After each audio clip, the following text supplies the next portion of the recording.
Hello guys, आज हम चर्चा करने वाले हैं एमए फर्स्ट ईयर के होम साइंस सब्जेक्ट के सिलेबस के बारे में। तो गाइस, आप सबको पता है कि नई शिक्षा नीति के अनुसार एमए का कोर्स अब सेमेस्टर वाइज हो गया है। और गाइस, आपके एमए में 4 सेमेस्टर है जो 2 इयर्स में ही कवर करना होता है।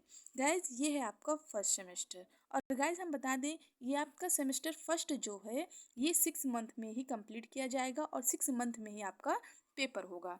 और इन 6 मंथ के अंदर यानी कि 3 मंथ में आपका एक टेस्ट होता है जिसका नाम है सेशनल टेस्ट। ये हर कॉलेज में नहीं होता है बट मेरे कॉलेज में हुआ है, इसलिए मैं आप लोगों को बता रही हूँ। इस सेशनल टेस्ट में यह देखा जाता है कि स्टूडेंट ने अभी तक कितनी पढ़ाई की है, क्या पढ़ रहे हैं, और इस सेशनल टेस्ट के अकॉर्डिंग ही आपको सेमेस्टर पेपर्स में नंबर दिए जाते हैं। तो गाइज, हम शुरू करते हैं। Paper first. पेपर फर्स्ट का नाम है एडवांस वुमेन डेवलपमेंट। ये फर्स्ट सेमेस्टर का है आपका। और हम आपको बता दें कि एक सेमेस्टर में 5 पेपर होते हैं। और इन 5 पेपर में यानी कि जो पेपर आपका जो फर्स्ट है इसमें भी 5 यूनिट होंगे, जो आपका पेपर सेकंड है उसमें भी 5 यूनिट होंगे, इसी प्रकार थर्ड फोर्थ 5 में भी 5 यूनिट होंगे। तो ये है आपका पेपर फर्स्ट। पेपर फर्स्ट का नाम है एडवांस वुमेन डेवलपमेंट। तो आइए यूनिट पे आते हैं। यह है आपका यूनिट फर्स्ट। यूनिट फर्स्ट इसमें टॉपिक्स हैं आपके। यूनिट फर्स्ट में आप देख सकते हैं आपका 2 टॉपिक है। पहला है वुमेन डेवलपमेंट एंड सेकंड है प्रीनेटल पीरियड एंड बर्थ। तो इसमें आपका वुमेन डेवलपमेंट के अंतर्गत वुमेन डेवलपमेंट के कॉन्सेप्ट यानी कि वुमेन डेवलपमेंट की अवधारणाएं क्या हैं, प्रिंसिपल यानी कि सिद्धांत क्या है, ग्रोथ एंड डेवलपमेंट या भी ऐसे ग्रोथ एंड डेवलपमेंट यानी कि वृद्धि और विकास किसे कहते हैं, या फिर ऐसा भी कह सकते हैं कि वृद्धि और विकास में क्या अंतर है। सेकंड जो टॉपिक है आपका प्रीनेटल पीरियड एंड बर्थ यानी कि गर्भकालीन अवस्था और जन्म। डेवलपमेंट जेनेटिक एंड एनवायरनमेंट यानी कि वंशानुक्रम और वातावरण का विकास कैसे होता है, किस प्रकार होता है। और ये है आपका फैक्टर्स अफेक्टिंग प्रीनेटल डेवलपमेंट, गर्भकालीन अवस्था को प्रभावित करने वाले कारक कौन कौन से हैं।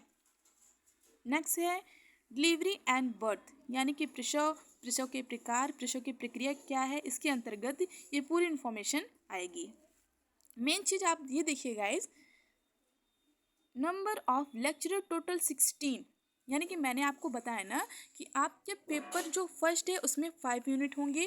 तो यहाँ पे ये मतलब है कि आपका ये 5 यूनिट पेपर फर्स्ट का 5 यूनिट मिलाकर 16 लेक्चरर होने चाहिए।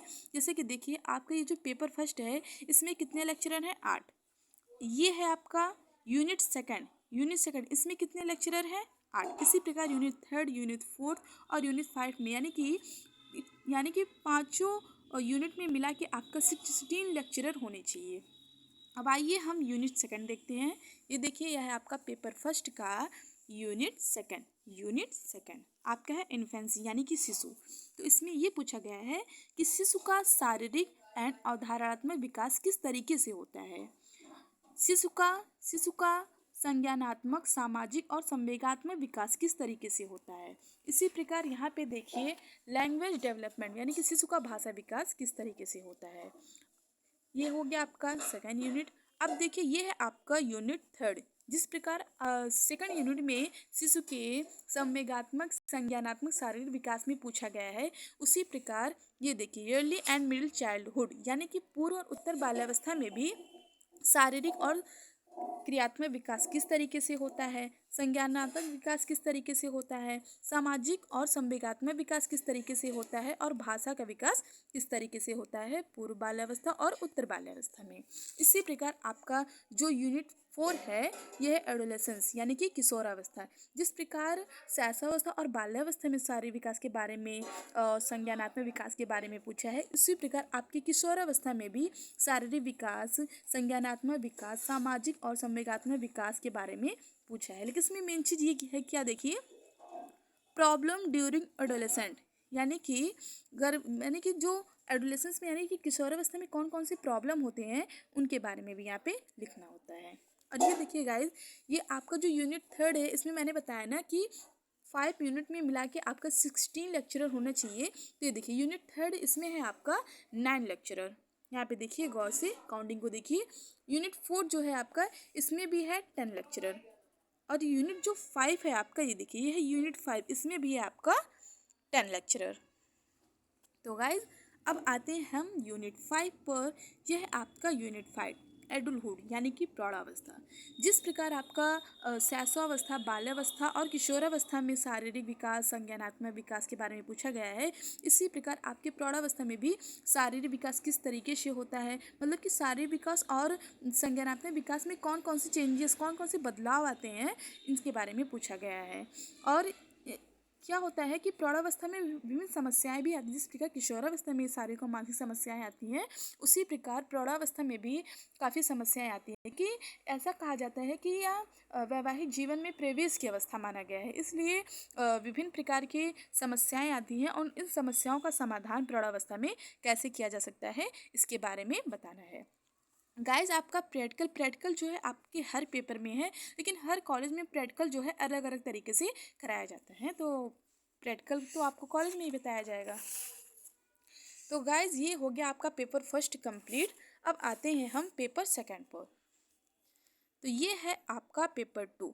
आप यहाँ पे देख सकते हैं MA first year, semester first है और सब्जेक्ट है आपका होम साइंस। सेमेस्टर भी देख सकते हैं आप, यहाँ पे लिखा है। तो गाइज, हम आते हैं पेपर 2 के यूनिट फर्स्ट पे। इसमें आपका क्या है, पेपर का नाम है पेपर 2 का women development theory and current trends. इसमें थ्योरी के मतलब कि विभिन्न वैज्ञानिकों ने मानव विकास की जो थ्योरियाँ दी हैं उनके बारे में लिखना है। आप गाइज, आपको पता होगा कि फ्रायड, देखिए यहाँ पे मैंने बताया ना, मनोवैज्ञानिकों द्वारा विभिन्न थ्योरियों के बारे में, विभिन्न जो थ्योरियाँ दी हैं, विभिन्न जो सिद्धांत दिए हैं उनके बारे में बताना है। फ्रायड द्वारा दी गई थ्योरी पर्सनालिटी यानी कि व्यक्तित्व मनोलैंगिक सिद्धांत का विकास फ्रायड ने ही दी है। एरिक एरिक्सन का है मनोसामाजिक विकास का सिद्धांत। इसके अलावा यहाँ पे देखिए यूनिट थर्ड में भी है आपका थ्योरी, यानी कि जो पेपर 2 है आपका थ्योरी पे ही डिपेंड है। ठीक, तो आपका सोशल लर्निंग थ्योरी, अल्बर्ट बांडुरा ने सोशल लर्निंग थ्योरी दी है। इसी प्रकार पलोर एंड स्किनर ने भी थ्योरी दी है। और अब देखिए पियाजे का है संज्ञानात्मक विकास की जो थ्योरियाँ दी हैं पियाजे ने ही दी है। और जो संज्ञानात्मक विकास का जो सामाजिक और सांस्कृतिक थ्योरी जो है वाइगोत्स्की ने दी है, इसके बारे में लिखना है। कोहलबर्ग के द्वारा दी गई नैतिक विकास का सिद्धांत, इसके बारे में भी लिखना है।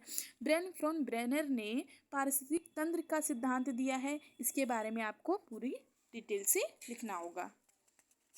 ये हो गया आपका पेपर 2 कंप्लीट। गाइज, इसमें भी देखिए, इसमें भी टोटल लेक्चरर की संख्या जो है वो 16 है, यानी कि यूनिट फर्स्ट में आपका 9 लेक्चरर होना चाहिए और यूनिट जो सेकंड है उसमें भी आपका 9 लेक्चरर होना चाहिए।